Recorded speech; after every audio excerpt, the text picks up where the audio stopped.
السلام عليكم ورحمة الله وبركاته. الحمد لله رب العالمين، والصلاة والسلام الأتمان الأكملان على أشرف البشرية نبي الرحمة المبعوث رحمة للعالمين نبينا محمد بن عبد الله وعلى آله وأصحابه ومن تبعهم بإحسان إلى يوم الدين، وبعد، فإن أصدق الحديث كتاب الله، وخير الحديث محمد صلى الله عليه وسلم، وشر الأمور محدثاتها، وكل محدثة بدعة، وكل بدعة ضلالة، وكل ضلالة في النار، كما قال عليه الصلاة والسلام. يقول الله سبحانه وتعالى: وما آتاكم الرسول فخذوه وما نهاكم عنه فانتهوا. يقول عز من قائل: فليحذر الذين يخالفون عن أمره أن تصيبهم فتنة أو يصيبهم عذاب أليم.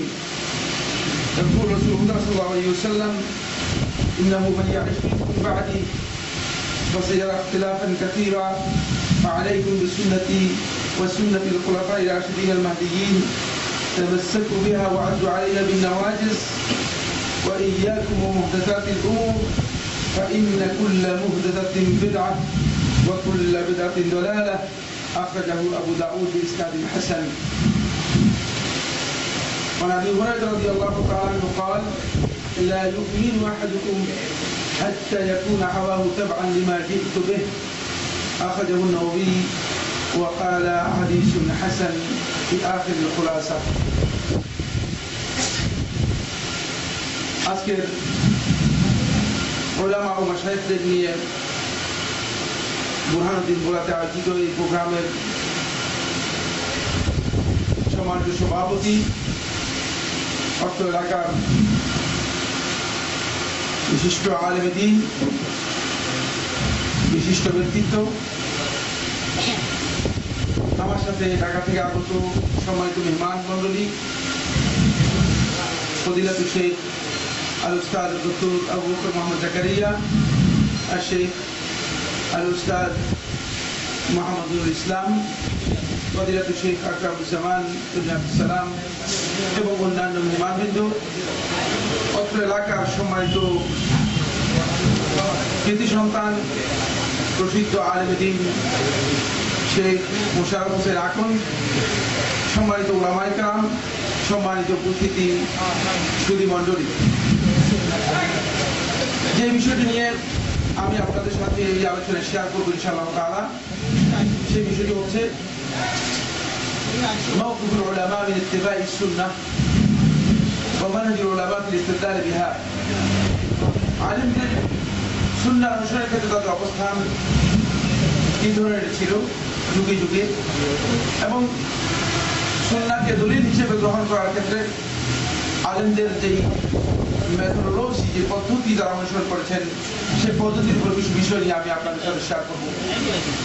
আমার আলোচ্য বিষয়টি নিছক একাডেমিক সাবজেক্ট, যেহেতু আপনারা লক্ষ্য করেছেন ইত্তেবা ও সুন্নাহর উপর এই থিমকে সামনে রেখে আমরা এই আলোচনার মধ্যে কিছু বিষয় আপনাদের সামনে, বিশেষ করে আলেমদের সামনে পেশ করার জন্য মূলত সুন্নাহর বিষয়গুলো নিয়ে শেয়ার করতেছি, এবং সেগুলো আপনাদের দৃষ্টি আকর্ষণ করা হয়েছে। এর ধারাবাহিকতা আমরা সর্বশেষ মাওকিফুল উলামা, আলেমদের অবস্থান কি সুন্নাহর ব্যাপারে, তারা সুন্নাহকে কিভাবে গুরুত্ব দিয়েছেন, কিভাবে সুন্নাহর অনুসরণকে তারা নিজেদের জীবনের জন্য অপরিহার্য করে দিয়েছেন, এই বিষয়গুলো নিয়ে কিছু কথা আমি আপনাদের সাথে আলোচনা করব। সুন্নাহর বিষয়ে একেবারে প্রথমেই আমাদের ফজিলাতুল শেখ ডক্টর আবু বকর মোহাম্মদ জাকারিয়া আপনাদের সামনে আলোচনা করেছেন মাফহুমুস সুন্নাহ, সুন্নাহ বলতে কি বোঝায়, এই বিষয়গুলো নিয়ে এখানে অনেক কথা তিনি আলোচনা করেছেন। কিন্তু সুন্নাহর মূল কনসেপ্টের ব্যাপারে শুধু একটি কথা বলবো, আর বাকি কথা বলার প্রয়োজন নেই। এটি ইমাম মালিক রাহমাতুল্লাহ আলাইহি বর্ণিত হয়েছে, তিনি বলেছেন যে রাসূলুল্লাহ সাল্লাল্লাহু আলাইহি ওয়াসাল্লামের ইয়া তারিকাতুল মাসলুকা আয-যাবিতাতু আন রাসূলিল্লাহ সাল্লাল্লাহু আলাইহি ওয়াসাল্লাম, সুন্নাহ হচ্ছে রাসূলুল্লাহ সাল্লাল্লাহু আলাইহি ওয়াসাল্লামের অনুসৃত পন্থা, যেটি রাসূলুল্লাহ সাল্লাল্লাহু আলাইহি ওয়াসাল্লামের পক্ষ থেকে সহিহ হাদিসের মাধ্যমে সাব্যস্ত হয়েছে। এই সমস্ত কাজকেই মূলত সুন্নাহ বলা হয় থাকে। সুন্নাহর এই ব্যাপক অর্থে সুন্নাহর মধ্যে সবকিছু, ইসলামের যত বিধান আছে সবকিছু সুন্নাহর মধ্যে শামিল। সেখানে ফরজ সুন্নাহর মধ্যে শামিল, সেখানে সুন্নত যেটাকে বলা হয় থাকে পরিভাষায় ফিকহি পরিভাষায় সেটাও সুন্নাহর মধ্যে শামিল, ওয়াজিব সুন্নাহর মধ্যে শামিল, সবকিছু সুন্নাহর মধ্যে অন্তর্ভুক্ত। এই সুন্নাহর ব্যাপক নির্দেশনা রাসূলুল্লাহ সাল্লাল্লাহু আলাইহি ওয়াসাল্লাম ফি মুকাবিল গায়রিল কুরআন, কুরআন ছাড়া আর বাকি যা আছে সবকিছুকে সুন্নাহ হিসেবে উল্লেখ করেছেন। তারাকতু ফিকুম আমরাইন লান তাদিল্লু মা তামাসসাকতুম বিহিমা কিতাবাল্লাহি ওয়া সুন্নাহ। আল্লাহর কিতাব ও সুন্নাতের কথা রাসূলুল্লাহ সাল্লাল্লাহু আলাইহি ওয়াসাল্লাম উল্লেখ করে দিয়েছেন। কিতাবের বিপরীতে রাসূলুল্লাহ সাল্লাল্লাহু আলাইহি ওয়াসাল্লাম তার সুন্নাতের কথা উল্লেখ করেছেন। যেহেতু কিতাবের মধ্যে আল্লাহ রাব্বুল আলামিন যা নির্দেশ দেন নাই, রাসূলুল্লাহ সাল্লাল্লাহু আলাইহি ওয়াসাল্লাম সুন্নাহর মধ্যে সেই বিষয়গুলো উল্লেখ করেছেন। আরেকটি পয়েন্ট অত্যন্ত গুরুত্বপূর্ণ, সেটি হল এই, যখন যখন বেদা এবং খুরাফাত মুসলিম উম্মার মধ্যে ব্যাপকতা লাভ করলো, প্রসার লাভ করলো, আত্মপ্রকাশ করলো, তখন উলামায়ে কেরাম সত্যিকার ইসলামের মুহাম্মদ রাসূলুল্লাহ সাল্লাল্লাহু আলাইহি ওয়াসাল্লামের মানহাজের অনুসারী যারা ছিল, আল ফিরকা আন-নাজিয়া, যাদের সম্পর্কে রাসূলুল্লাহ সাল্লাল্লাহু আলাইহি ওয়াসাল্লাম হাদিসের মধ্যে বলেছেন, মা আনা আলাইহি ওয়া আসহাবি, যার উপর আমি এবং আমার সাহাবীগণ আছি, ওই মানহাজকে বোঝানোর জন্য উলামায়ে কেরাম আস-সুন্নাহ শব্দ ব্যবহার করতেন। এই বিষয়ে ইবনে আবি আসিম রাহমাতুল্লাহ কিতাব লিখেছেন, এই বিষয়ে ইমাম আহমদ রাহমাতুল্লাহ কিতাব লিখেছেন, এই বিষয়ে আজুদুল রাহমাতুল্লাহ কিতাব লিখেছেন, আর অনেকে কিতাব লিখেছেন কিতাবুস সুন্নাহ। তখন কিতাবুস সুন্নাহ বলতে মূলত বোঝানো হতো আকীদার মৌলিক যেই বিষয়গুলো, সেই বিষয়গুলোকে সুন্নাহ দিয়ে বোঝানো হতো। সুন্নাহর কনসেপ্ট যাই হোক না কেন, যুগে যুগে উলামায়ে কেরাম সুন্নাহকে অনুসরণের বিষয়টিকে রাসূলুল্লাহ সাল্লাল্লাহু আলাইহি ওয়াসাল্লামের আনুগত্য এবং রাসূল সাল্লাল্লাহু আলাইহি ওয়াসাল্লামের ওহীর সাথে সম্পৃক্ত করেছেন। বলে রাসূলুল্লাহ সাল্লাল্লাহু আলাইহি ওয়াসাল্লাম যেখানে বলেছেন, লা ইউমিনু আহাদুকুম হাত্তা আকুনা হাব্বা ইলাইহি, আল্লাহ রাসূলুল্লাহ সাল্লাল্লাহু আলাইহি ওয়াসাল্লাম মধ্যে বলেছেন, লা ইউমিনু আহাদুকুম হাত্তা ইয়াকুনা হাওয়াহু তাবআন লিমা জিতু বিহি, যে তোমাদের মধ্যে কোনো ব্যক্তি ততক্ষণ পর্যন্ত ঈমানদার হতে পারবে না হাত্তা ইয়াকুনা হাওয়াহু, যতক্ষণ পর্যন্ত তার প্রবৃত্তি তাবআন লিমা জিতু বিহি, আমি যা নিয়ে এসেছি তার অনুযায়ী না হবে। সুন্নাহর অনুসরণ যতক্ষণ পর্যন্ত না করবো আমরা, ততক্ষণ পর্যন্ত সত্যিকার ঈমানদার হতে পারবো। সুন্নাহকে অনুসরণ করাটা প্রমাণ বক্তব্য। সুন্নাহ বলতে পারিভাষিক ফিকহি পরিভাষায় সুন্নাহ যেটাকে বোঝায়, এই ফিকহি পরিভাষার সুন্নাহ নয়। সুন্নাহ বলতে মানে যেটাকে মূল বোঝানো হয় তাকে রাসূল সাল্লাল্লাহু আলাইহি ওয়াসাল্লামের অনুসৃত পন্থা বা পদ্ধতি, এই সুন্নাহ বলতে যেটাকে বোঝায়, এই সুন্নাহ অনুসরণ করা প্রত্যেকটি ঈমানদার ব্যক্তির জন্য ওয়াজিব। এই মাসআলার মধ্যে উলামায়ে কেরামের মধ্যে কেউ ইখতিলাফ করেননি। ইখতিলাফ করেছেন নামাজের সুন্নাত নিয়ে, যেগুলোকে শরীয়তের পরিভাষায় ফরজ অথবা ওয়াজিবের বিপরীতে ব্যবহার করা হয়েছে, সেগুলোকে সুন্নাত বলা হয়েছে। যেমন নামাজের মধ্যে সুন্নাত আপনারা জানেন কোনগুলো, সুনানুস সালাত যেগুলো বলা হচ্ছে নামাজের সুন্নাত, সেগুলো নিয়ে ইখতিলাফ হয়। বন্ধুগণ, আমি যেটা বলতেছিলাম সেটা হলো এই সুন্নাহর এই কনসেপ্ট যদি আমাদের কাছে স্পষ্ট হয়, তাহলে আরেকটি বিষয় আমাদেরকে জানতে হবে।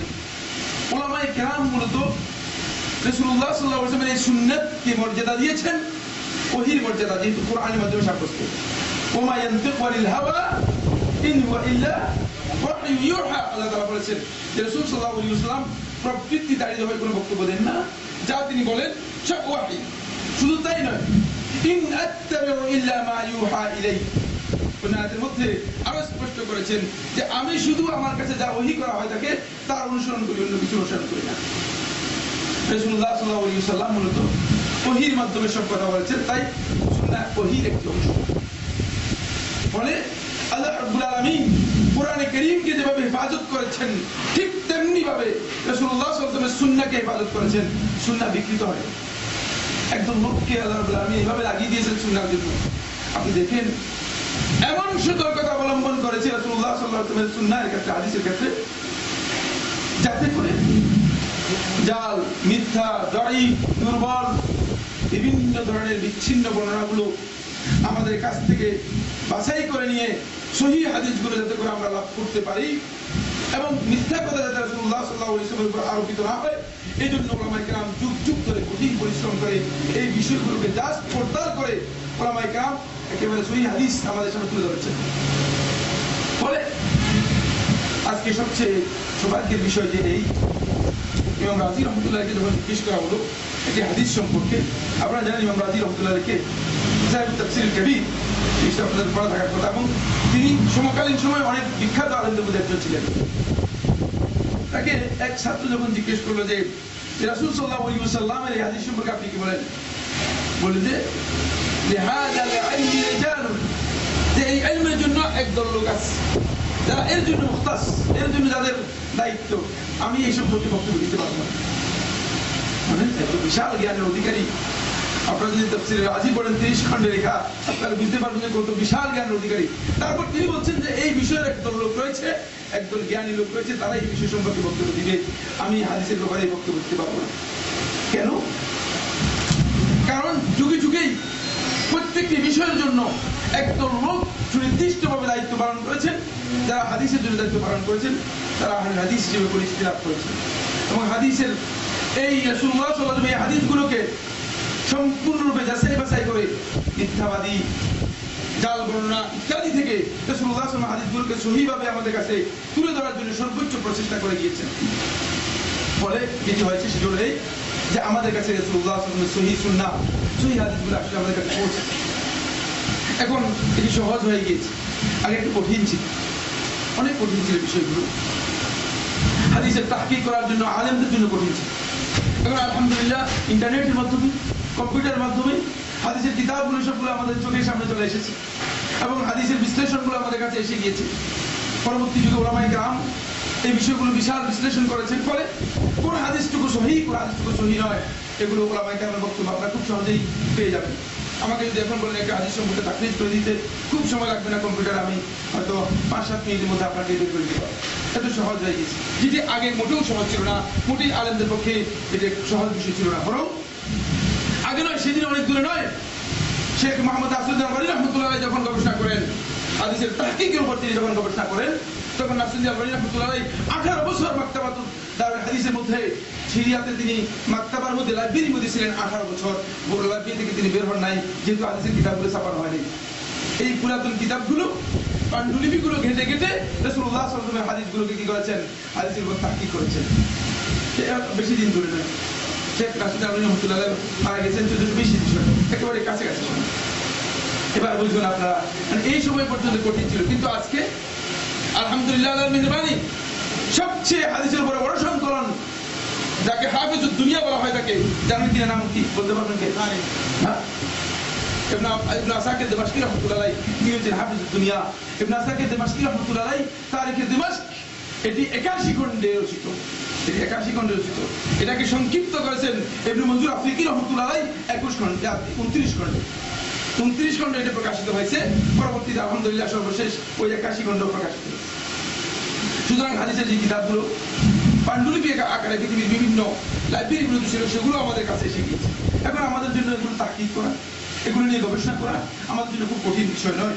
এই সুন্নাহ, যে সহিহ সুন্নাহগুলো, সহিহ বর্ণনাগুলো আমাদের কাছে এসেছে। এক্ষেত্রে উলামায়ে কেরাম তাদের অবস্থানগুলো আমি একটু আপনাদের সামনে আলোচনা করব প্রথমে, তারপরে আমি এক্ষেত্রে কিছু প্রতিবন্ধকতা আছে সেগুলো আলোচনা করব, তারপর আমি যে বিষয়টা আলোচনা করব কিভাবে যুগে যুগে আলেমরা সুন্নাহর মাধ্যমে দলিল প্রমাণ করতেন। প্রথমে যে বিষয়টি আমি আপনাদের দৃষ্টি আকর্ষণ করবো সেটি হচ্ছে রাসূলুল্লাহ সাল্লাল্লাহু আলাইহি ওয়াসাল্লামের সাহাবীরা প্রথমে সুন্নাহর বিষয়ে গুরুত্ব দিয়েছেন। অনেকগুলো বর্ণনার মাধ্যমে পাওয়া যায় সুন্নাহর অনুসরণের ক্ষেত্রে সাহাবীরা এত বেশি গুরুত্ব দিতেন যে যদি কোনো কারণে রাসূলুল্লাহ সাল্লাল্লাহু আলাইহি ওয়াসাল্লামের সুন্নাহ কেউ খেলাপ করতেন, সাহাবীরা তাকে হাজির করতেন, পরিহার পর্যন্ত করতেন। এই হাদিসের মাধ্যমে সাব্যস্ত হয়েছে। আব্দুল্লাহ ইবনে মাসউদ রাদিয়াল্লাহু তাআলা থেকে ইমাম তাহাবী রাহমাতুল্লাহ তাআলা সুনানের মধ্যে বর্ণনা করেন, হাদিস নম্বর 211 সুনান তাহাবীর মধ্যে এসেছে, সহিহ সুনানে এসেছে। আব্দুল্লাহ ইবনে মাসউদ রাদিয়াল্লাহু বলেন, ইত্তাবিউ ওয়া লা তাবতাদিউ ফাকাদ কুফিতুম, তোমরা সুন্নাহর অনুসরণ করো, ওয়া লা তাবতাদিউ, তোমাদের বিদআত করো না, বিদআতের প্রয়োজন নেই। ফাকাদ কুফিতুম, সুন্নাহর অনুসরণের মধ্যে তোমাদের দ্বীনের জন্য যথেষ্ট করা হয়েছে, যথেষ্ট রয়েছে, আর নতুন করে আবিষ্কার করার দরকার নেই। আমরা সবাই জানি এই দ্বীনকে আল্লাহ রাব্বুল আলামিন পরিপূর্ণ করে দিয়েছেন। আল ইয়াউমা আকমালতু লাকুম দীনাকুম ওয়া আতমামতু আলাইকুম নি'মাতি ওয়া রাদিতু লাকুমুল ইসলাম দীনা। সুতরাং এখানে আর নতুন করে আবিষ্কারের কোনো প্রয়োজন নেই। রাসূলুল্লাহ সাল্লাল্লাহু আলাইহি ওয়াসাল্লাম সাহাবীরা এটাই বুঝেছেন, বরং সেভাবেই তারা অনুসরণ করতে বলেছেন। উসমান ইবনে হাদর রাহমাতুল্লাহ আলাইহি বর্ণনা করেন, তিনি বলেন, দেখাতো ইবনে আব্বাস একদিন আমি ইবনে আব্বাস রাদিয়াল্লাহু তাআলার কাছে প্রবেশ করলাম। ফাকুলতু আউসিনি, ইবনে আব্বাসকে বললাম যে আমাকে কিছু ওসিয়ত করুন, উপদেশ দিন। এটি উলামায়ে কেরামদের কাছে তাদের ছাত্রদের মানহাজ ছিল, এটা সালাফি মানহাজ। এটাও আপনাদেরকে জানিয়ে দেওয়ার জন্য বলছি যে যখন যোগ্য আলেমদের কাছে যায় তখন বলবে যে আমার কিছু উপদেশ, আমার কোনো পরামর্শ আছে কিনা। এটি রাসূলুল্লাহ সাল্লাল্লাহু আলাইহি ওয়াসাল্লামের সাহাবীদের কাছ থেকে তাবিঈদের আমলের মাধ্যমে সাব্যস্ত হয়েছে। এই কারণে উসমান ইবনে হাজার রাহমাতুল্লাহ আলাইহি বলেন, আমি তাকে বললাম আউসিনি, আমাকে উপদেশ দিন। ফাকাল নাআম, হ্যাঁ তোমাকে কিছু কথা বলবো। আলাইকা বিতাকওয়াল্লাহ, তুমি আল্লাহ রাব্বুল আলামিন তাকওয়া অর্জন করো। ওয়াল ইস্তিকামা, এবং অবিচলতা লাভ করো। ইত্তাবি ওয়া লা তাবতাদি, অনুসরণ করো, সুন্নাহর অনুসরণ করো। ওয়া লা তাবতাদি, নতুন করে বিদআত করো না। কারণ সুন্নাহর পরিপন্থী, সুন্নাহর অনুসরণকে যেখানে বর্জন করবে সেখানে কোনো ব্যক্তি কি হয়ে যাবে, বিদআতের মধ্যে অবশ্যই লিপ্ত হয়ে যাবে। যেমন ইবনে মুআজ্জাব রাহমাতুল্লাহ আলাইহি বলেন, তার কাছে বর্ণিত হয়েছে উসুল সুন্নাতি সালাসা, যে সুন্নাহর অনুসারী ঈমানদার ব্যক্তিদের মূলনীতি হচ্ছে তিনটি। এই তিনটি মূলনীতির মধ্যে আল আসলু সানি, দ্বিতীয় মূলনীতি হচ্ছে আস-সুন্নাহ ওয়া দিদ্দুহা আল-বিদআ, এর বিপরীত হচ্ছে বিদআত। সুতরাং কোনো ব্যক্তি যদি সুন্নাহর ক্ষেত্রে কারো পদস্খলন হয়ে যায়, কোনো ব্যক্তি যদি সুন্নাহর ব্যাপারে বিচ্যুতির মধ্যে পড়ে যায়, বিভ্রান্তির মধ্যে পড়ে যায়, তাহলে অবশ্যই সে বিদআতের মধ্যে পড়ে যাবে। বিদআত থেকে বাঁচার অবকাশ থাকবে না, সুযোগ থাকবে না। আব্দুল্লাহ ইবনে ওমর রাদিয়াল্লাহু তাআলা আনহু বলেন, এটি মুহাম্মদ বিন নাসর আল-মাদুজি রাহমাতুল্লাহ আলাইহি তার সুন্নাহর মধ্যে উল্লেখ করেছেন। তিনি বলেন, কুল্লু বিদআতিন দালালাহ, সব বিদআতই দালালাহ, বিভ্রান্ত। এটি আল্লাহ রাসূল সাল্লাল্লাহু আলাইহি ওয়াসাল্লামের 7 জন সাহাবী বর্ণনা করেছেন। সমস্ত হাদিসগুলোকে যদি আপনি একসাথে করেন তাহলে দেখতে পাবেন যে কুল্লু বিদআতিন দালালাহ, সহিহ সনদে আল্লাহ রাসূল সাল্লাল্লাহু আলাইহি ওয়াসাল্লামের 7 জন সাহাবী বর্ণনা করেছেন। তার মধ্যে আব্দুল্লাহ ইবনে ওমর রাদিয়াল্লাহু বর্ণনা, তিনি বলতেছেন কুল্লু বিদআতিন দালালাহ, সমস্ত বিদআতই বিভ্রান্ত। এখানে একটু থামবো। আমারটা হচ্ছে এই জন্য যে আমরা অনেকে মনে করি যে না, বেদাতের মধ্যে কিছু হাসানাও রয়েছে, বেদাতের মধ্যে কিছু উত্তম রয়েছে। না, বেদাতের মধ্যে উত্তম কখনো থাকতে পারে না।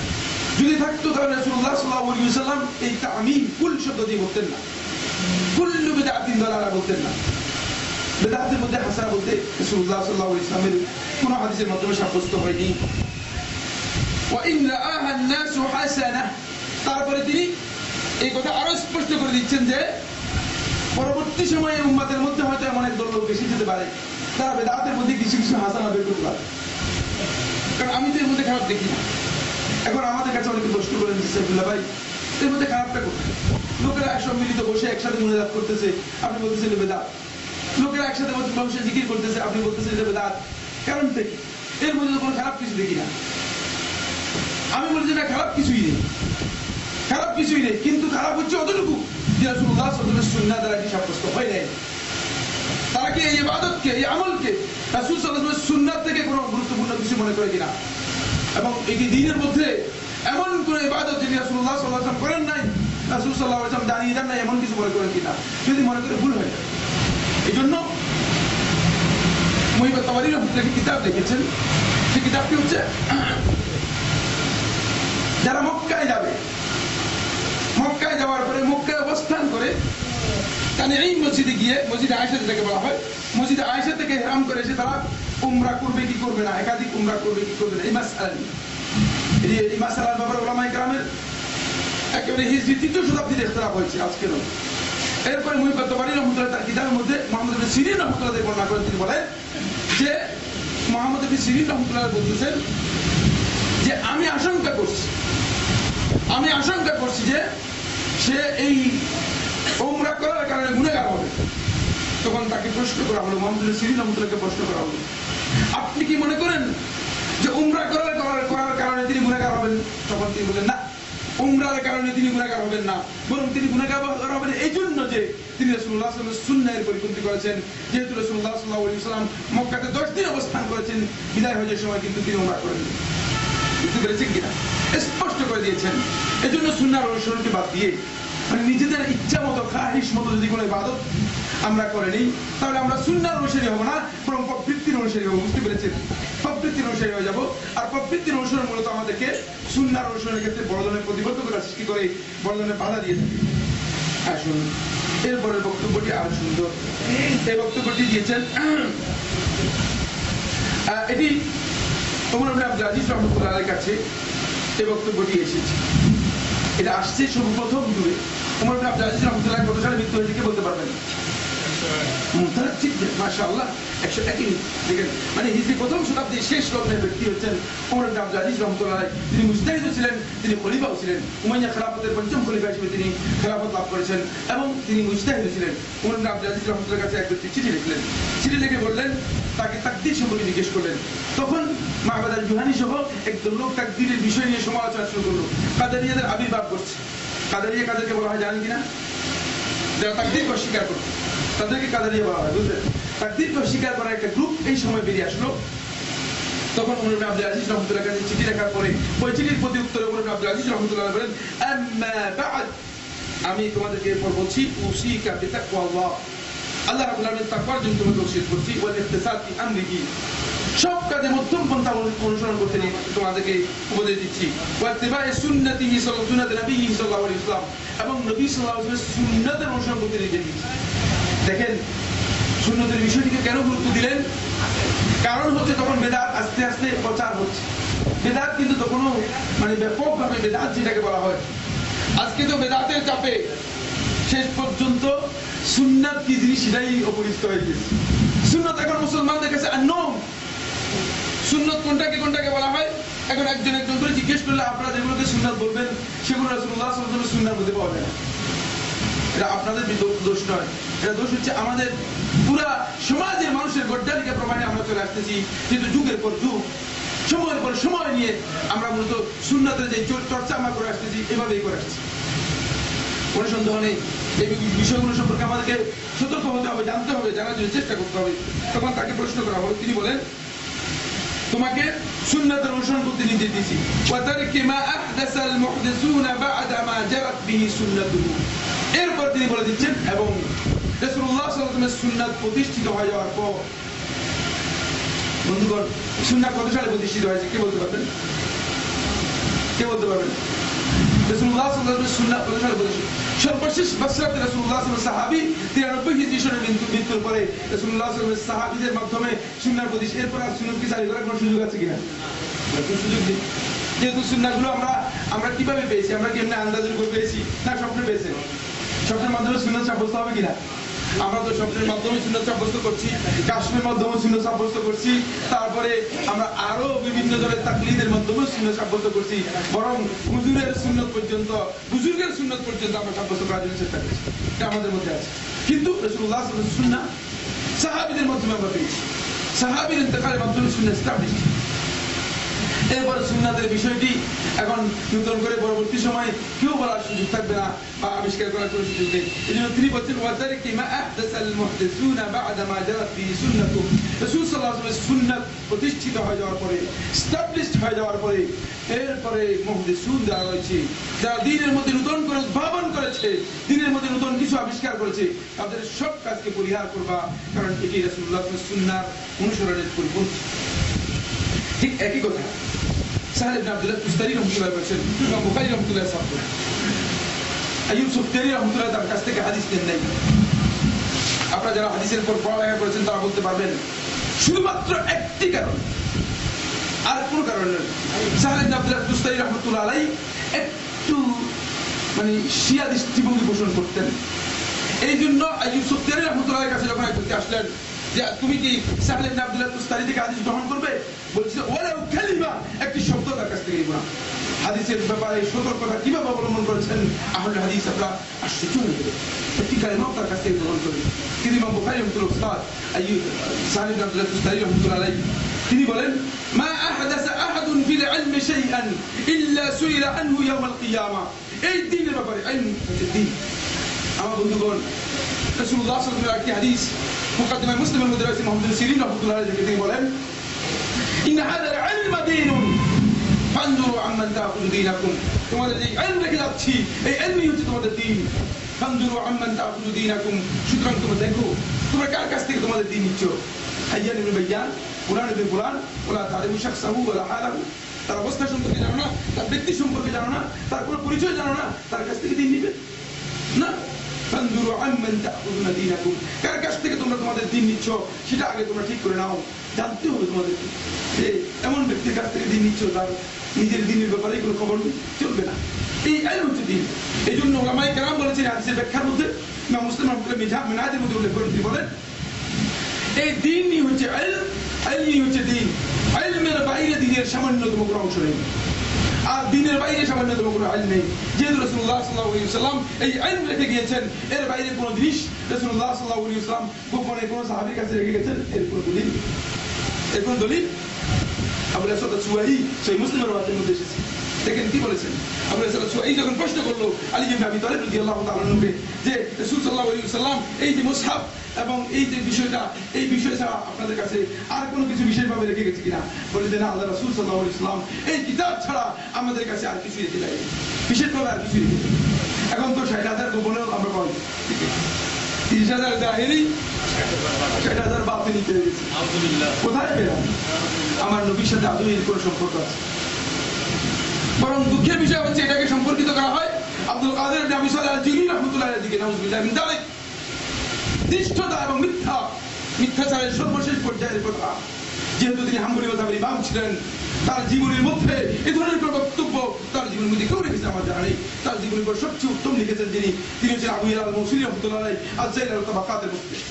তার জীবনের উপর তিনি সর্বশেষ 3 পৃষ্ঠা লিখেছেন। তার জীবনের উপর 18 নম্বর খণ্ডের মধ্যে সিরাত আলামুন নুবালা এর মধ্যে হাফেজ শামসুদ্দিন রাবি রাহমাতুল্লাহি আলাইহি 18 নম্বর খণ্ডের মধ্যে লিখেছেন, কিন্তু কোথাও এই ধরনের কোনো বক্তব্য নেই। আমরা দুঃখের বিষয় যে এগুলো আমরা কিসের উপর ভিত্তি করে চলছি? বন্ধুগণ, এগুলো জানতো, আপনারা রাগ করবেন না, আমরা যে আলোচনা করছি এটি শুধুমাত্র তাজকিরের জন্য, স্মরণ করে যান। এবং আমি আপনাদেরকে আলোচনা শুরুতে বলেছি, প্রথমে যেখানে যখন কথা বলছিলাম তখন বলেছি যে কোনো ব্যক্তি, যে কোনো আলেমের অধিকার আছে তিনি আমার বক্তব্যে বিপদ পোষণ করতে পারেন। আমি বিপদ পোষণ করলে আমি রাগ হব না, অসন্তুষ্টি কোনো কারণ নেই। আবু হানিফা রাহমাতুল্লাহি আলাইহি 2/3 মাসআলার মধ্যে আবু ইউসুফ এবং মুহাম্মদ হাসান শাইবানী রাহমাতুল্লাহি খেলাফ করেছেন। দরবার থেকে বের করে দিয়েছেন, কেবল তোমরা দুজন কি আদম ছাত্র, এখান থেকে যাও তো। 2/3 মাসআলার মধ্যে ইমাম মুহাম্মদ হাসান শাইবানী রাহমাতুল্লাহি আলাইহি, ইমাম আবু ইউসুফ ইয়াকুব ইবনে ইব্রাহিম আল-আনসারী রাহমাতুল্লাহি আলাইহি এই দুইজন 2/3 মাসআলার মধ্যে খেলাফ করেছেন, একটি দুটি মাসআলার মধ্যে। কিন্তু তারপরে আবু হানিফা রাহমাতুল্লাহি ছাত্র বুঝতে পেরেছেন এবং মাযহাবের ইমাম হিসেবে তারা পরিচিতি লাভ করেছেন, মাযহাবের বক্তব্য দিয়েছেন। এই জন্য ইখতিলাফ করলেই যে আপনি মাযহাব থেকে ছুটে গিয়ে একেবারে আপনি বরবাদ হয়ে গেলেন, ধ্বংস হয়ে গেলেন, তারপরে আপনার দিন নষ্ট হয়ে গেল, এই ধরনের বক্তব্যগুলো একেবারেই মূর্খতার পরিচয় ছাড়া কিছুই না। এটি গলত। বরং আপনাদের সামনে যদি আমাদের সময় থাকে ইনশাআল্লাহ আমি আরো কিছু কথা বলবো, ছাত্রদের বক্তব্য আপনার সামনে রাখবো। আমি যেটি বলতেছিলাম, সাহেব আব্দুল মুত্তালিব রাহমাতুল্লাহি আলাইহি বলেন, মা আহদাসা আহাদুন ফিল ইলমি শাইআন ইল্লা সুইলা আনহু ইয়াউমাল কিয়ামাহ। কোন ব্যক্তি যদি এই দ্বীনের ব্যাপারে, এই ইলমের ব্যাপারে যদি কোন ব্যক্তি নতুন কোন বক্তব্য, নতুন কোন কাজ, নতুন কোন কিছু আবিষ্কার করে, উদ্ভাবন করে, তৈরি করে, কিয়ামতের দিন তাকে বসে জিজ্ঞাসা করবে, বাঁচতে পারবে না। কিয়ামতের দিনের জন্য প্রশ্ন উত্তর দিতে কোন অথরিটি নিয়ে? ওই যে আকরাম ভাই বলতেছিলেন সালাতুল জবর কোন অথরিটি নিয়ে যে আবিষ্কার করেছে? কোন অথরিটি তোমাকে দিয়েছে? কে দিয়েছে? কিসের ভিত্তিতে এগুলো আবিষ্কার করেছে? মানুষদেরকে তোমার গোলামে পরিণত করেছো। এরা ছিল আল্লাহর গোলাম। কুনু ইবাদাল্লাহি ইখওয়ান, আল্লাহর গোলাম হওয়ার জন্য বলা হয়েছে। এরা আল্লাহর গোলাম, রাসূলের গোলাম হবে, ঠিক না? রাসূলের গোলাম না কেন? রাসূলের উম্মাহ, রাসূলের গোলাম না। সুতরাং এরা আল্লাহর গোলাম। এই আল্লাহর গোলামগুলোকে তোমরা কোন অথরিটি নিয়ে ভাবে তোমাদের গোলাম বানিয়েছো? কিন্তু তোমাদের প্রচলিত ইবাদত তারা করেছে। শয়তানের ইবাদত যদি আমরা করি, শয়তানের প্রধান প্রধান অনুসরণ করি, তাহলে আমরা শয়তানের ইবাদত করবো না। বরং রাসূলুল্লাহ সাল্লাল্লাহু আলাইহি ওয়াসাল্লাম আদী ইবনে হাতিম আত-তাঈ রাদিয়াল্লাহু তাআলা আনহু বলছেন, যখন কোরআনে কারীমের আয়াত আসলো সূরা আলে ইমরানে, যে হে ইমানদারগণ, তোমরা তোমাদের পরস্পরকে তোমাদের প্রভু হিসেবে, রব হিসেবে গ্রহণ করো। কারণ ইহুদিরা তাদের পরস্পরকে রব হিসেবে গ্রহণ করে। এই আয়াতকে সামনে রেখে আদী ইবনে হাতিম তাঈ রাদিয়াল্লাহু তাআলা আনহু রাসূলুল্লাহ সাল্লাল্লাহু আলাইহি ওয়াসাল্লামকে প্রশ্ন করলেন, ইয়া রাসূল সাল্লাল্লাহু আলাইহি ওয়াসাল্লাম, আমরা ইহুদি এটা করি না।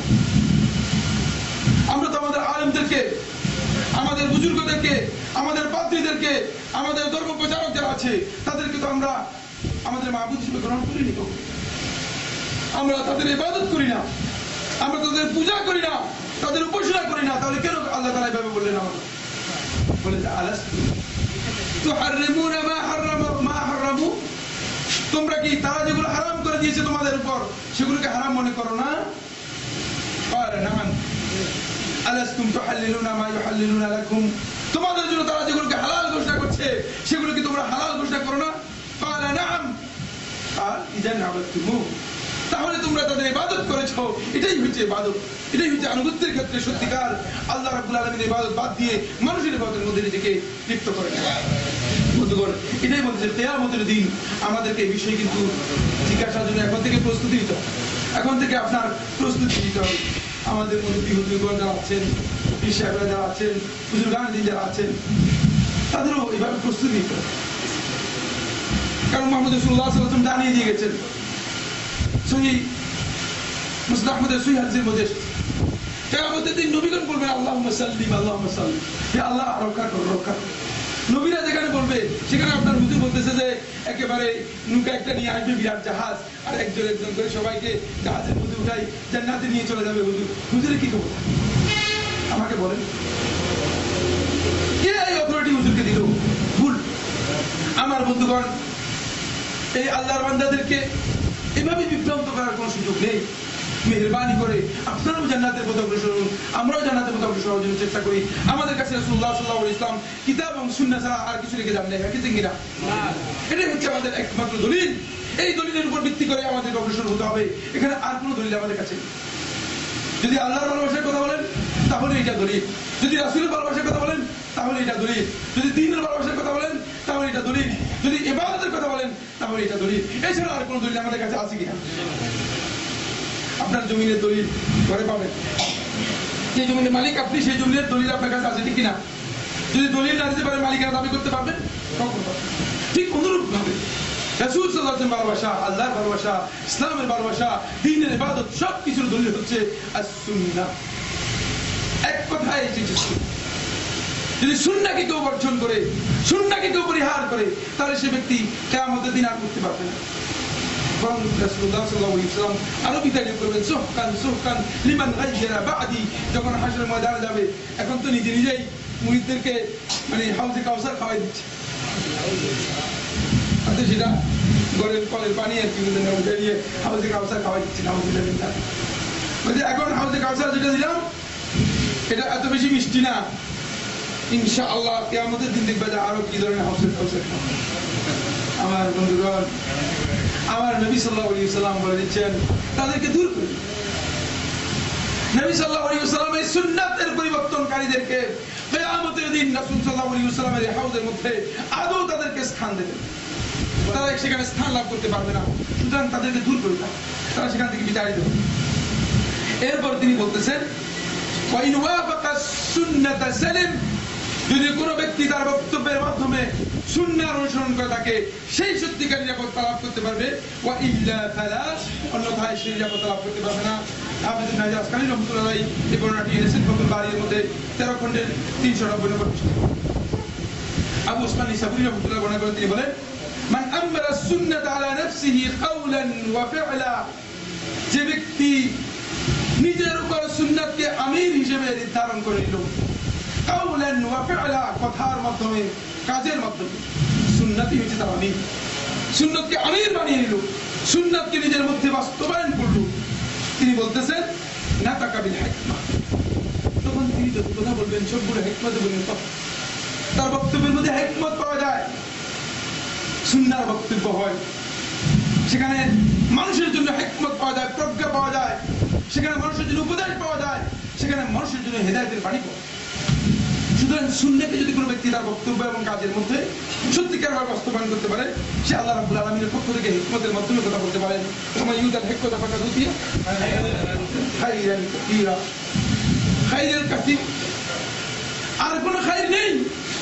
আল্লাহ রাব্বুল আলামিন কোরআনের মধ্যে খাইর কাসীর বলেছেন, এটা কি? আর রাসূল সাল্লাল্লাহু আলাইহি ওয়াসাল্লাম দিয়েছেন কাউসার, কাউসার হচ্ছে সবচেয়ে বেশি। এরপরে খাইরুন কাসীর, তাকে হিকমত দেওয়া হয়েছে, তাকে আল্লাহ রাব্বুল আলামিন সবচেয়ে বেশি খাইর কাসীর দিয়েছেন।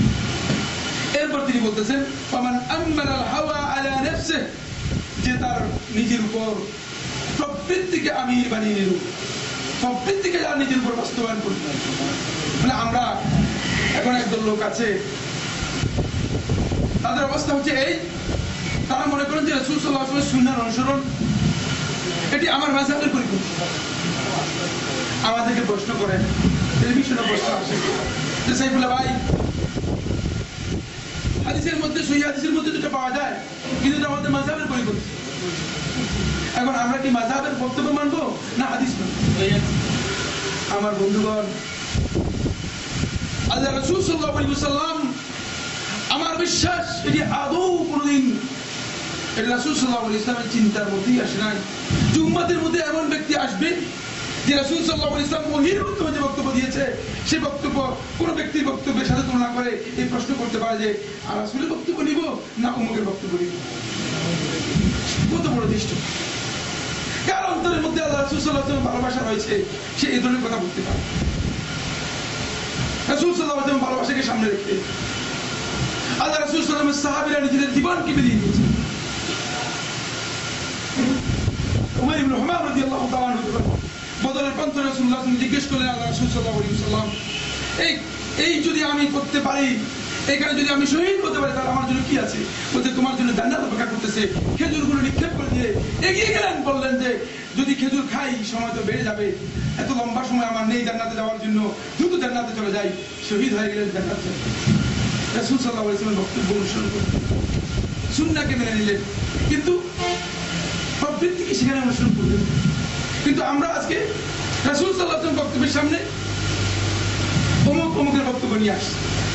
আমার বন্ধুগণ, যদি ইমাম আবু হানিফা রাহমাতুল্লাহ আলাইহি, ইমাম শাফিঈ রাহমাতুল্লাহ আলাইহি, ইমাম মালিক রাহমাতুল্লাহ আলাইহি, ইমাম আহমদ রাহমাতুল্লাহ আলাইহি এবং অন্যান্য ইমামরা তারা যদি জীবিত থাকতেন অথবা তাদের আজকে কবর থেকে যদি জীবিত হয়ে উঠে আসার সুযোগ থাকে তাহলে তারা উঠে এসে উম্মতকে বলে যেতেন যে আমরা ইজতিহাদ করেছি ইসলামকে তোমাদের কাছে সহজ করে জানানোর জন্য, রাসূল সাল্লাল্লাহু আলাইহি ওয়াসাল্লাম মুখালাফাত করার জন্য নয়, রাসূল সাল্লাল্লাহু আলাইহি ওয়াসাল্লাম সুন্নাহর মুখালাফাত করার জন্য নয়, রাসূলুল্লাহ সাল্লাল্লাহু আলাইহি ওয়াসাল্লামের বক্তব্যকে বিরুদ্ধাচরণ করার জন্য নয়। কারণ এটি করার জন্য কোনো ইমাম ইজতিহাদ করেননি। ফলে ইমামগণ তাদের বক্তব্যকে স্পষ্ট করে দিয়েছেন, জানিয়ে দিয়েছেন ইমামগণ তাদের বক্তব্যকে এইভাবে যে আমাদেরকে প্রত্যেকটি ক্ষেত্রে সুন্নাহ অনুসরণ করতে হবে। বরং আজকে আপনি আশ্চর্য হবেন যারা মনে করে থাকেন যে ইমামদের অনুসরণ করাটাই আমাদের পুরোপুরি ফরজ করে গেছে। আল্লাহ তাআলা ফরজ করেন। আমাকে অনেকে বলেন যে আমাদের মাযহাব অনুসরণ করা আমাদের ফরজ। কত সালে ফরজ হয়েছে আমরা জানি না। এই মাযহাবের সত্যিকার যে রূপ, সেই রূপ লাভ করেছে মূলত হিজরি ৪র্থ শতাব্দী। বরং প্রত্যেক যুগে সমস্ত আলেম, ইমাম আবু হানিফা রাহমাতুল্লাহ আলাইহি, ইমাম শাফিঈ রাহমাতুল্লাহ, সমস্ত আলেম তারা তাদের তাকলিদের কথা নিষেধ করেছেন এবং অন্ধ অনুসরণকে নিষেধ করেছেন। বরং তারা স্পষ্ট করে বলেছেন ইজা সাহাল হাদিস ফাহুয়া মাযহাবি, যখন সহিহ হাদিস পেয়ে যাবে সেটাই হচ্ছে আমার মাযহাব, সেটাই হচ্ছে আমার মাযহাব। তাই আমাদেরকে জানতে হবে যে ইমামগণ মূলত এই উদ্দেশ্যে বক্তব্য দেন নাই, এই উদ্দেশ্যে ইজতিহাদ করেন নাই যে আমরা ইমামগণের যে বক্তব্য ইজতিহাদকে নতুন একটি দিন হিসেবে গ্রহণ করব। আমার বন্ধুগণ ওলামায়ে কেরাম, আপনাদের কাছে বিনয়ের সাথে আমি বলতে চাই যে এটি নতুন দিন নয়। তারা ইজতিহাদ করেছেন কুরআন এবং হাদিস যাতে করে আমরা বুঝতে পারি, সহজে এই অনুযায়ী আমল করতে পারি, এর জন্য এই উদ্দেশ্য যেটাকে নতুন দিন হিসেবে আমরা গ্রহণ করবো। কিন্তু দুঃখজনক বিষয় হচ্ছে এটাকে আমরা নতুন দিন হিসেবে গ্রহণ করেছি বলে আমরা মনে করেছি যে এটাই হচ্ছে আমাদের কাছে সবচেয়ে বেশি গ্রহণযোগ্য।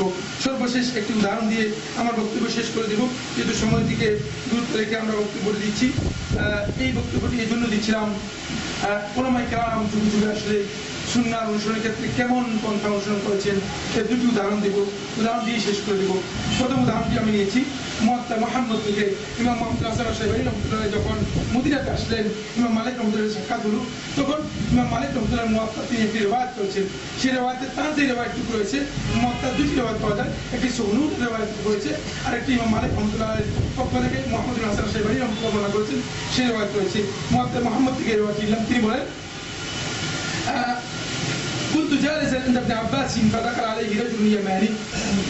এটি বর্ণনা করেছেন মূলত আতা ইবনে রাবাহ রাহমাতুল্লাহ আলাইহি। তিনি বলেন আমরা ইবনে আব্বাস রাদিয়াল্লাহু তাআলার কাছে বসা ছিলাম, উপবিষ্ট ছিলাম, ফাদাখালা আলাইহি রাজুলুন ইয়ামানি, একজন ইয়ামানি ব্যক্তি ইবনে আব্বাস রাদিয়াল্লাহু আনহুর কাছে প্রবেশ করলেন।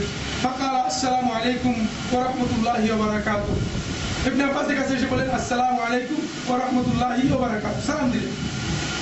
এতটুকু দিয়ে শেষ করলেন না, সুম্মা যাদা শাইআন, সালামকে একটু বাড়াই দিলেন। ওয়া রাহমাতুহুর পরে ওয়া বারাকাতুহুর পরে ওয়া মাগফিরাতুহু ওয়া কিছু বাড়াই দিলেন, একটু বাড়াই দিলেন। সুম্মা যাদা শাইআন মা যালিকা, এর সাথে একটু বাড়ালেন। বাড়ানোর পরে শেষ করেছি। ইবনে আব্বাস রাদিয়াল্লাহু আনহু তার ব্যাপারে প্রশ্ন করলেন, ইস্তেনকার করলেন, তানকির করলেন। সালফে সালেহীন যখন সুন্নাহর পরিপন্থী কোনো কাজ করত তখন সেটাকে তানকির, সেটাকে মানে একটা তার প্রতি তাদের একটা সমর্থন নেই, এই ধরনের বই প্রকাশ করে। এখানে সুন্নাহর পরিপন্থী কি কাজ করছে? সালাম দিলেন, আর কিছুই। সমস্ত খুব ভালো করে বুঝেন, সমস্ত ওলামায়ে কেরাম ঐক্যমতে সালাম দেওয়াও জায়েজ এবং দোয়া করাও জায়েজ, ঠিক আছে? আর দোয়ার জন্য রাসূল সাল্লাল্লাহু আলাইহি ওয়াসাল্লাম শব্দ শর্ত নয়, যে কোনো দোয়া করতে পারবেন, বুঝতে পেরেছেন? নাকি দোয়া রাসূল সাল্লাল্লাহু আলাইহি ওয়াসাল্লাম যেগুলো শিখাইছেন সেগুলি বলতে হবে, কোনো দোয়া করা জায়েজ নেই। এবার আপনার আলুর দরকার, আপনি কি দোয়া করবেন? আমার তো আলুর দরকার, একটা ব্যবস্থা করতে হবে। যেমন আমরা লঞ্চে যাবো, এখন লঞ্চটার ব্যবস্থা করার জন্য এখান থেকে যাওয়ার সময় দোয়া করে যাবো, বুঝতে পেরেছি? এখন আমি রাসূল সাল্লাল্লাহু আলাইহি ওয়াসাল্লাম শিখিয়ে দিয়েছেন যেগুলো, সেগুলো করলে তো হবে না। আমার লঞ্চে কোথায় যেই দোয়া জায়েজ সমস্ত ওলামায়ে কেরাম মুখ্যমন্ত্রী এই ধরনের কিছু দোয়া করেছেন। ইবনে আব্বাস রাদিয়াল্লাহু আনহু ইনকার করলেন এভাবে, মান হাদা, এটা কে? ইবনে আব্বাস রাদিয়াল্লাহু আনহু ঠিক ছিলেন এবং তার দাসের মধ্যে অংশগ্রহণ করেন। বর্ণনাকারী বলতেছেন ইবনে আব্বাস রাদিয়াল্লাহু আনহু অবস্থা হচ্ছে এই যে তিনি তার চক্ষু চলে গিয়েছে, তখন জীবনের শেষ দিকে ইবনে আব্বাস রাদিয়াল্লাহু আনহু চোখ অন্ধ হয়ে গিয়েছিলেন। তিনি হয়তো দেখেন নাই, অথবা লোকটাকে ভালো চিনতে পারেন, অথবা চিনতে পেরেছেন যেহেতু রাসূলুল্লাহ সাল্লাল্লাহু আলাইহি ওয়াসাল্লাম সুন্নাহের মুখালাফাত করেছে, এই জন্য তানকির করলেন, তাকে পরিচয় করে দেওয়া হলো। হাদাল্লাযী ইয়াখশাক, যে আপনার কাছে সবসময় আসতো সেই তো, এই ইয়ামানি লোকটা। ইবনে আব্বাস চিনতে পারলেন, চিনার পরে জবাব বললেন, ক্বালা ইবনে আব্বাস ইন্নাস সালামা ইনতাহা ইলাল বারাকা, বারাকাত পর্যন্ত তোমার সালাম শেষ হয়ে গেছে, এরপরে বৃদ্ধি করাটা তোমার সুন্নাহ অনুযায়ী সঠিক হয় না। দেখছেন, ছোট্ট বিষয়, কিচ্ছু না, কিন্তু রাসূলুল্লাহ সাল্লাল্লাহু আলাইহি ওয়াসাল্লাম সুন্নাহর অনুসরণের ক্ষেত্রে আল্লাহ রাসূল সাল্লাল্লাহু আলাইহি ওয়াসাল্লাম সাহাবীরা এমন ভাবে অনুসরণ করতেন যে সামান্য বিষয় হলেও সতর্ক করে দিতেন। বারাকাতুহু পর্যন্ত তোমার সুন্নাত শেষ হয়ে গেছে, এরপর বৃদ্ধি করা তোমার জন্য উচিত হয় নাই। আমার দলিল এখানে নয়, আমার দলিল হচ্ছে ক্বালা মুহাম্মদ, মুহাম্মদ রাসূলুল্লাহ শাইবানী রাহমাতুল্লাহ আলাইহি বলেন, ওয়া বিহাদা নাখুয, এই বক্তব্যকে আমরা গ্রহণ করব। সুতরাং রাসূল সাল্লাল্লাহু আলাইহি ওয়াসাল্লামের সুন্নাহর পরিপন্থী হবে কোন ব্যক্তি যদি বারাকাতুর পরে কি করে, বৃদ্ধি করে, এটা সুন্নাহর পরিপন্থী হবে। কারণ ফাইন্না ইত্তিবাআস সুন্নাতি আফদাল, আমাদের কাছে সুন্নাহর অনুসরণ করা আফদাল, সবচেয়ে উত্তম কাজ। এভাবে অনেক উদাহরণ রয়েছে, যেহেতু আমাদেরও যেতে হবে ঢাকাতে, 5টায় আমাদের লঞ্চ রয়েছে, আবার সময়ও অনেক হয়ে গিয়েছে। বন্ধুগণ, ইত্তিবাআস সুন্নাহর উপর যে থিম নিয়ে আজকের যে আলোচ্য বিষয় ছিল, এখানে আমি আপনাদের কয়েকটি বিষয় দৃষ্টি আকর্ষণ করেছি। সর্বশেষ একটি বিষয় দৃষ্টি আকর্ষণ করবো, সেটা হচ্ছে এই, আমার এক পাকিস্তানি বন্ধু ছিল, বন্ধু বলতেছিল যে পাকিস্তান এক আলেম ওয়াজ করতেছেন যে মোল্লা আলী কারি রহমতুল্লাহ আলাইহি ने मौदूआत पे फरमाया, मौदूआत के मोल्ला আলী কারি রহমতুল্লাহ আলাইহি মওদু হাদিসের কিতাব, বুঝতে পেরেছি, মওদু আসিফালি জাল হাদিস, আমরা ওই জাল হাদিস চালু করে দিচ্ছে। মোল্লা আলী কারি রহমতুল্লাহ আলাইহি ने मौदूआत पे फरमाया, মওদুআতের মধ্যে মোল্লা আলী কারি রহমতুল্লাহ বলেছে। আমাদের সমাজেও হাদিসের নামে, সুন্নতের নামে এমন জালিয়াতি চালু হয়ে গিয়েছে যেগুলো রাসূল সাল্লাল্লাহু আলাইহি ওয়াসাল্লাম কখনো বলেন নাই, রাসূল সাল্লাল্লাহু আলাইহি ওয়াসাল্লাম নয় সাহাবীরা কখনো বলেন নাই, সাহাবীরা তাবিঈরা কখনো বলেন নাই। বরং আপনি যাদেরকে আইম্মাতুল ইজতিহাদ হিসেবে স্বীকার দিয়েছেন, ইমাম আবু হানিফা রাহমাতুল্লাহ আলাইহি, ইমাম আবু ইউসুফ রাহমাতুল্লাহ আলাইহি, ইমাম আবু ইউসুফ রাহমাতুল্লাহ আলাইহি, ইমাম মুহাম্মদ হাসান শাইবানী রাহমাতুল্লাহ আলাইহি, যাদেরকে আমরা মুজতাহিদ হিসেবে ঘোষণা করেছি, যাদের ইজতিহাদকে আমরা সম্মান করে থাকি, এই ধরনের কোনো মুজতাহিদ বলে নেই। প্রত্যেকে কারা এভাবে চালু করে দিয়েছে এই ধরনের সুন্নাহর পরিপন্থী কাজ। আজকে ইসলামের গাছের উপর পরগাছা এত বেশি হয়ে গিয়েছে যে ইসলাম কোনটি সহি ইসলাম, কোনটা আমলে সহি সহি আমল, কোনটা এখন সুন্নাহ, কোনটা বিদআত, এটাকে ডিস্টিংগুইশ করা, এটাকে বিশেষভাবে চিহ্নিত করা এখন আলেমদের কাছে খুব দুরূহ কাজে, খুব দুরূহ কাজে। এটি দুরূহ বিষয় একসময় ছিল। এই সুন্নাহর উপরে বেদাত এবং প্রবৃত্তির অনুসরণকে আমরা এত বেশি প্রাধান্য দিয়েছি যে এই সব কিছু আমাদের মধ্যে এসে গিয়েছে। আসুন না আমরা রাসূল সাল্লাল্লাহু আলাইহি সুন্নাতের দিকে ফিরে যেতে কোনো ধরনের খরচ আছে কিনা, আমাদের কোনো সমস্যা আছে কিনা, আপনাকে ফিরে যেতে পারি না আমার বন্ধুগণ। এই জন্য এক কথা ইমাম মালিক রাহমাতুল্লাহ বলে দিয়েছেন, আস-সুন্নাতু কাসাফিনাতি নূহ, সুন্নাহ হচ্ছে নূহের কিস্তির মতো। নূহ আলাইহিস সালামের কিস্তি হচ্ছে সুন্নাহ। আস-সুন্নাতু কাসাফিনাতি নূহ, নূহের কিস্তি, ফামান রাকাবাহা নাজা, যে নূহের কিস্তিতে উঠতে পারলো সেই পরিত্রাণ লাভ করলো, ওয়া মান লাম ইয়ারকাবা হালাক, যে উঠতে পারলো না সে ধ্বংস হবে। সুতরাং আসুন আমরা সবাই যদি সুন্নাহর মধ্যে উঠতে পারি, মূলত সুন্নাহর গন্তব্য হচ্ছে জান্নাতের দিকে, যেহেতু রাসূলুল্লাহ সাল্লাল্লাহু আলাইহি ওয়াসাল্লাম জানিয়ে দিয়ে গেছেন। এছাড়া আর কোনো গন্তব্য, মূলত আর কোনো বাহনের মাধ্যমে আপনি জান্নাতের দিকে যেতে পারবেন কিনা। ওই হাদিস وستفترق أمتي إلى 73 فرقة كلها في النار إلا واحدة, ওই ওয়াহিদার মধ্যে সুন্নাহর কথা বলেছেন উলামায়ে কেরাম। ইতিসাম নদী ইমাম শাফিঈ রাহমাতুল্লাহ বলেন, এখানে রাসূলুল্লাহ সাল্লাল্লাহু আলাইহি ওয়াসাল্লাম সুন্নাহকে বুঝিয়েছেন এবং এটাকে একাধিক বর্ণনাকারী থেকে বর্ণনা করেছেন, বরং ইবনে আব্বাস থেকে একটি রিওয়ায়াত উল্লেখ করেছেন, যদি রিওয়ায়াতের সনদে মধ্যে বক্তব্য রয়েছে। আমার বন্ধুগণ, তাহলে আসুন আমরা সুন্নাহে উঠি, সবাই সুন্নাহ অনুসরণ করার জন্য চেষ্টা করি। এখানে কোনো ধরনের সমস্যা নেই, এর মধ্যে কিছু প্রতিবন্ধকতা আছে। দুটো প্রতিবন্ধকতা বলবো, এরপর শেষ। এক নম্বর প্রতিবন্ধকতা হচ্ছে তখন আপনি বলবেন যে আরে লোকেরা এতদিন পর্যন্ত আমি একদম করলাম, আজকে যদি সুন্নাহ অনুসরণ করি লোকেরা আমাকে কি বলবে, ঠিক না বন্ধুগণ? এই কথা আবু তালেব বলেছে। এই কারণে আল্লাহ রাব্বুল আলামিন তার নবী সাল্লাল্লাহু আলাইহি ওয়াসাল্লামের মাধ্যমে পর্যন্ত হিদায়াত লাভ করতে পারে না, ঠিক কিনা? হিদায়াত থেকে মাহরুম হওয়ার জন্য সবচেয়ে কঠিন কথা হচ্ছে লোকে কে কি বলবে সেটা আপনার দরকার নেই। আপনি বরং লোকদেরকে বলবেন যে এটি হচ্ছে সুন্নাহ, এটি হচ্ছে রাসূলুল্লাহ সাল্লাল্লাহু আলাইহি ওয়াসাল্লামের হাদিস, এটা বলবেন। দ্বিতীয় নম্বর আরেকটি বিষয়, এর মাধ্যমে কোনো ব্যক্তি সুন্নাহ অনুসরণ করলে তিনি মাযহাবের কোনো বিরোধী নন, বরং মাযহাবেরই তিনি অনুসরণ করবেন। যেহেতু ইমাম বলে গেছেন যে ইজা সাহাল হাদিসু ফাহুয়া মাযহাবি, বরং ইমাম শাফিঈ রাহমাতুল্লাহ বলেছেন, যদি তোমরা কোনো সুন্নাহ পেয়ে যাও, সহিহ সুন্নাহ, আমার মৃত্যুর পরে হোক আমার জীবিত অবস্থায় হোক, সেটাই হচ্ছে আমার বক্তব্য, সেটাকেই গ্রহণ করবে যদি আমার মৃত্যুর পরে হয়। এই জন্য ইমাম নবী রহমতুল্লাহ একটি কিতাব লিখেছে। এই কিতাবের মধ্যে ইমাম যে সমস্ত বক্তব্যগুলো ইমাম শাফিঈ রাহমাতুল্লাহ আলাইহির সুন্নাহর সহিহ সুন্নাহর পরিপন্থী হয়েছে সবগুলোকে একসাথে করে বলেছেন। এই হাদিস কারণে ইমাম শাফিঈ রাহমাতুল্লাহ আলাইহির মাযহাব হচ্ছে সহিহ হাদিস, যেহেতু তিনি বলে গিয়েছেন, এগুলো একসাথে করেছেন। বরং ইবনে আব্দুল বার রাহমাতুল্লাহ আলাইহি একটি কিতাব লিখেছেন, ইবনে আব্দুল বার রাহমাতুল্লাহ একটি কিতাব লিখেছেন, এখানে 4 ইমামের বক্তব্যকে একসাথে করেছে। 4 ইমামরা ওই সমস্ত মাসাইলকে ইখতিলাফ উল্লেখ করেছেন যে মাসাইলের ক্ষেত্রে ইমামগণ সহিহ হাদিসের বিপরীতে বক্তব্য দিয়েছেন, তাদের কাছে হাদিসের বক্তব্য পৌঁছায়, সহিহ হাদিসের বিপরীত বক্তব্য দিয়েছেন। এই সব বক্তব্যকে একসাথে করে তিনি বলেছেন যে যদি কোনো ব্যক্তি এই 4 ইমামের দিকে এই মাসআলাকে নিসবত করে সম্পর্কিত করে, সে এই 4 ইমামের উপর মিথ্যা আরোপ করলো। ইমামরা এই কথা বলেন নাই, যেহেতু তারা বলে গেছেন যে সহিহ হাদিস যদি পেয়ে যাও তাহলে আমরা সহিহ হাদিসকে গ্রহণ করতে বলে দিলাম। আমার বন্ধুগণ, আসুন না আমরা এই বিষয়গুলো একটু উপলব্ধি করি। রাসূল সাল্লাল্লাহু আলাইহি ওয়াসাল্লামের সুন্নাহ যদি আমরা অনুসরণ করতে পারি তাহলেই মূলত আমাদের নাজাতের পথ মুক্ত হবে। আল্লাহ তাআলা আমাদের তৌফিক দান করুন। প্রশ্নের উত্তর নেই, সময় নেই, যেহেতু মুসাফির 4 রাকাত বিশিষ্ট নামাজ পূর্ণ করতে পারবেন। এই মাসআলার মধ্যে উলামায়ে কেরামের খেলাফ রয়েছে, দ্বিমত রয়েছে। একজন উলামায়ে কেরাম বলেছেন যে মুসাফিরের জন্য ওয়াজিব হচ্ছে মুসাফির কসর করবে, আর জুমহুর উলামায়ে কেরাম বলেছেন মুসাফিরের জন্য ওয়াজিব সুন্নাত হচ্ছে মুসাফির কসর করবে। তার ইখতিয়ার রয়েছে, তিনি ইচ্ছা করলে ইতমাম করতে পারবেন, ইচ্ছা করলে কসর করতে পারবেন। সালাফদের আমলে সাব্যস্ত হয়েছে। আলী ইবনে আবি তালিব রাদিয়াল্লাহু তাআলা কসর করতেন, সাব্যস্ত হয়েছে। উসমান ইবনে আফফান রাদিয়াল্লাহু তাআলা বর্ণনার মাধ্যমে সাব্যস্ত হয়েছে, তিনি ইতমাম করেছেন। আরো কয়েকজন সাহাবীর আমল সাব্যস্ত হয়েছে যারা ইতমাম করতেন। সুতরাং ইতমামের বিষয়টি ইখতিয়ার রয়েছে, যেহেতু আল্লাহ রাব্বুল আলামিন কোরআনের মধ্যে মূলত ইখতিয়ার দিয়েছেন। ফাইযা দারাবতুম ফিল আরদি, কসরের আয়াতটা পড়েন, ফালাইসা আলাইকুম জুনাহুন আন তাকসুরু মিনাস সালাত, ফালাইসা আলাইকুম জুনাহ, তোমাদের গুনাহ নেই, তোমাদের কোনো ত্রুটি নেই, আন তাকসুরু সালাত, যদি তোমরা নামাজের মধ্যে কসর করো। বুঝতে পেরেছি কিনা? তবে উলামায়ে কেরামের এই ফতোয়ার উপর নির্ভর করে এই মওজুবুল কাউল গ্রহণ করা যাবে না। সেটা হচ্ছে ফিকহুল হানাফির মধ্যে কোথাও এটা উল্লেখ নেই। যদি ইমামের পেছনে সালাত আদায় করা হয়, যদি ইমাম ইতমাম করেন, তিনি যদি মুতিম হন, ইতমামকারী হন, মুতাম্মিম হন, যে তার পিছনে যদি কেউ সালাত আদায় করে তার সালাত হবে না, এই ধরনের কোনো বক্তব্য মাযহাবের কোনো ইমাম দেন নেই, মাযহাবের কোনো ফিকহি কিতাবের মধ্যে আসেনি। এটা ভুল, এই কথা আপনি ভুল খেয়াল রাখবেন, এটি গলত চিন্তাধারা।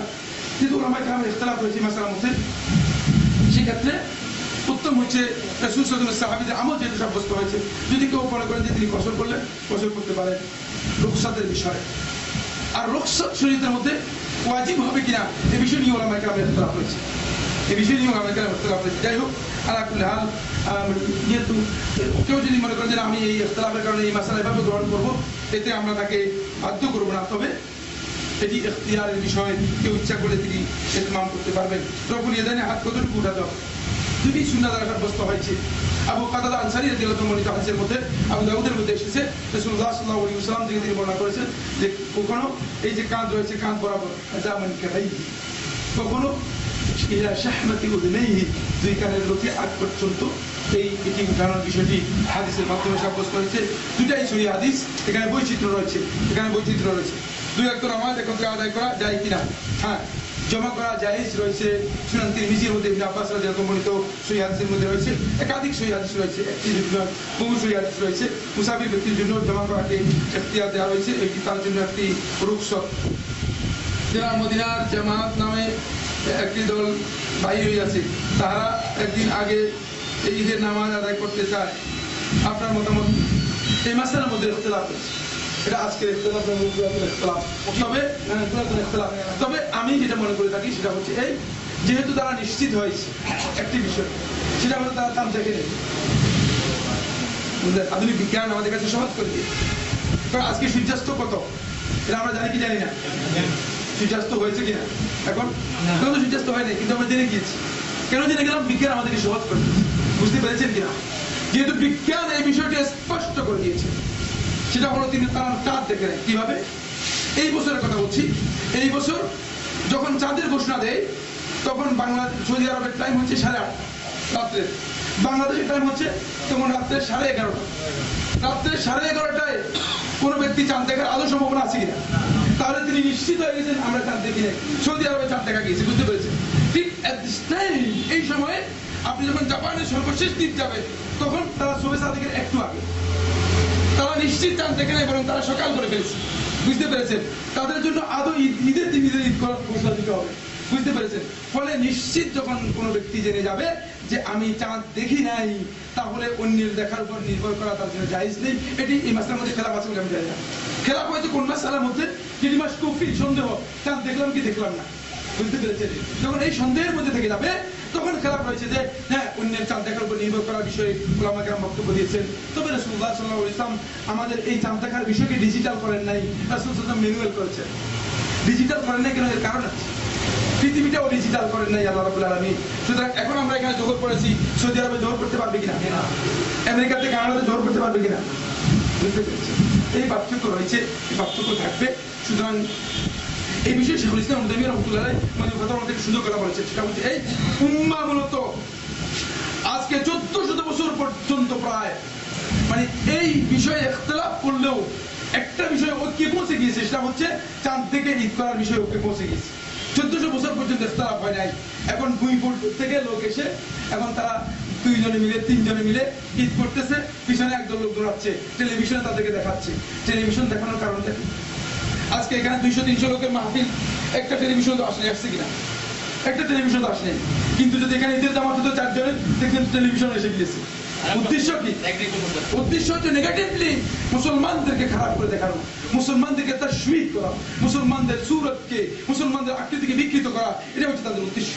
এবং এই কারণে তারা সেগুলো টেলিভিশনের মধ্যে প্রচার করে যে মুসলমানরা তাদের ঈদ দিয়েও শেষ পর্যন্ত ঐক্যে পৌঁছতে পারলো না। নাউযুবিল্লাহি মিন যালিক। বন্ধুগণ, এই জন্য সৌদি আরবের সর্বোচ্চ উলামা পরিষদ এই ফতোয়া দিয়েছে যে এই বিষয়ে আসলে ইখতিলাফ বাড়ানোর প্রয়োজন নেই, কিভাবে আছে সেভাবে থাকাটাই হচ্ছে উত্তম।